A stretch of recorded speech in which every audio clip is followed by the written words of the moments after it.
Hello everyone, চলো অনেকদিন পর আবার একটা আই মেকআপ নিয়ে এসেছি। আজকের আই মেকআপটা একটু কালারফুল হবে। তো প্রথমেই আমি ক্রিজে একটা পিঙ্ক শেড দিয়ে ব্লেন্ড করে নিচ্ছি ভালো করে। তো এরপর আমি আউটার কর্নারে ব্লু কালার দিচ্ছি, একদম ডার্ক। সেটা ভালো করে ড্যাব ড্যাব করে লাগিয়ে দেবো। এরপর মিডিলে আমি গ্রিন দিচ্ছি, এই গ্রিনটা একটু শিমারি টাইপের আছে। এরপর আমি ইয়েলো দেবো। এরপর সবকটা কালারকে আবার রিপিট করব। পরপর এরকম রিপিট করলে একটার সাথে একটা ব্লেন্ড হয়ে যাবে। এরপর ওই পিঙ্কটা নিয়ে আবার ভালো করে ব্লেন্ড করে দিচ্ছি সবকটা কালারের সাথে। এরপর উপরে সেম পিঙ্কটাই আবার নিচের ওয়াটার লাইনে দিচ্ছি। এই আই মেকআপটা আমি কোনো ব্ল্যাক ইউজ করব না, না কাজল না আইলাইনার, কিছুই না। তো এরপর ইনার কর্নারটা একটু হাইলাইট করে নেব, আর আইব্রোর নিচেরটাও একটু হাইলাইট করে নেব।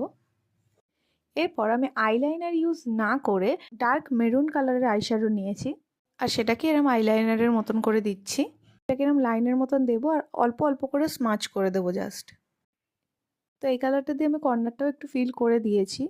নিচে আমি কাজল দিচ্ছি না, তার বদলে আমি শিমার লাইনারটা ইউজ করছি। এটা একটু কপার শেডের মধ্যে আছে।